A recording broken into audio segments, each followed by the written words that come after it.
Assalamualaikum warahmatullahi wabarakatuh. Nama saya Nurul Fajrina, NIM 180 250 501 052. Mahasiswa Universitas Tomakaka Mamuju, Fakultas Ilmu Komputer, jurusan Sistem Informasi. Baik, di sini saya akan mengerjakan tugas video tentang dari mata kuliah Perancangan Sistem Informasi, materi konsep dasar sistem dan informasi,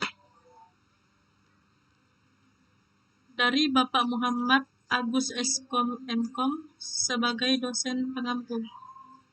Baik, langsung saja. Yang pertama, pengertian sistem. Sistem adalah kumpulan elemen yang saling berhubungan dan berinteraksi dalam satu kesatuan untuk menjalankan suatu proses pencapaian suatu tujuan utama. Yang kedua, konsep dasar sistem, yang dimana merupakan kumpulan elemen-elemen yang saling terkait dan bekerja sama untuk memproses masukan atau input yang ditujukan kepada sistem tersebut dan mengolah masukan tersebut sampai menghasilkan output atau keluaran yang diharapkan. Yang ketiga, elemen sistem, yang dimana elemen ini terdiri dari tujuan, yang dimana untuk membantu manusia, contohnya membuat laporan penerimaan gaji karyawan. Selanjutnya, batasan kemampuan yang dimiliki oleh manusia dalam mengoperasikan komputer. Selanjutnya, kontrol dipakai untuk mengolah data gaji karyawan. Maka kontrol berada pada prosesor. Selanjutnya, input merupakan elemen sistem yang bertugas untuk memasukkan data dalam komputer. Selanjutnya,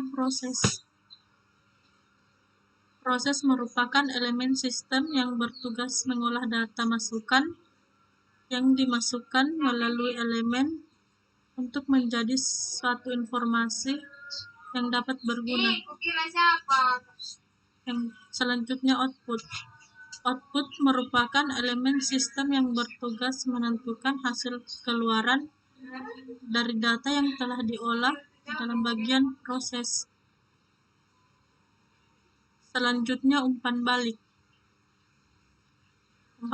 merupakan elemen sistem yang bertugas untuk mengevaluasi dan melihat kembali apakah sistem tersebut telah berjalan dengan baik. Yang keempat, klasifikasi sistem dibagi menjadi beberapa bagian, yaitu yang pertama, sistem abstrak dan sistem fisik. Sistem abstrak merupakan sistem yang tidak dapat dilihat secara kasat mata. Umumnya, sistem ini berupa pemikiran atau ide-ide. Sedangkan sistem fisik merupakan sistem yang dapat dilihat secara nyata. Contohnya, sistem akuntansi komputer dan sebagainya.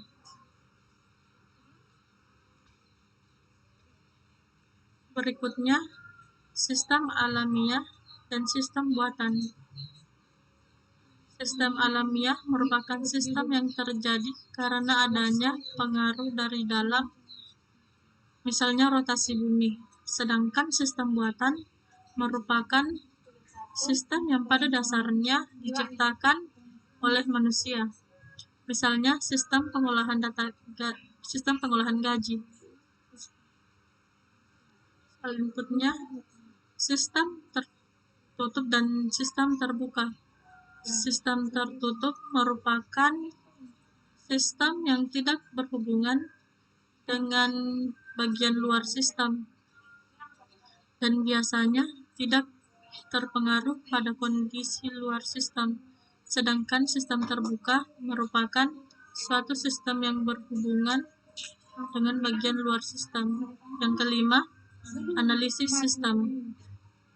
Untuk mencapai tujuan suatu sistem yang dibutuhkan 3 perangkat atau alat bantu yang dapat meningkatkan kinerja dari sebuah sistem, sehingga tujuan dari sistem tersebut dapat tercapai. Adapun ketiga alat tersebut adalah hardware, software, dan firmware. Yang keenam, tugas analisis sistem. Yang pertama, mengumpulkan dan menganalisa dokumen-dokumen, file-file formulir yang digunakan pada sistem yang telah berjalan. Berikutnya, menyusun laporan dari sistem yang telah berjalan dan mengevaluasinya. Selanjutnya, merancang perbaikan-perbaikan pada sistem tersebut dan menyusun sistem yang baru. Selanjutnya, menganalisa dan menyusun perkiraan biaya yang dibutuhkan untuk sistem yang baru, dan memberikan argumen tentang keuntungan yang terakhir, mengawasi segala kegiatan yang ada, terutama yang berkaitan dengan sistem yang baru. Baik, sekian dari saya. Wallahul muwaffiq ila aqwamit thoriq. Assalamualaikum warahmatullahi wabarakatuh.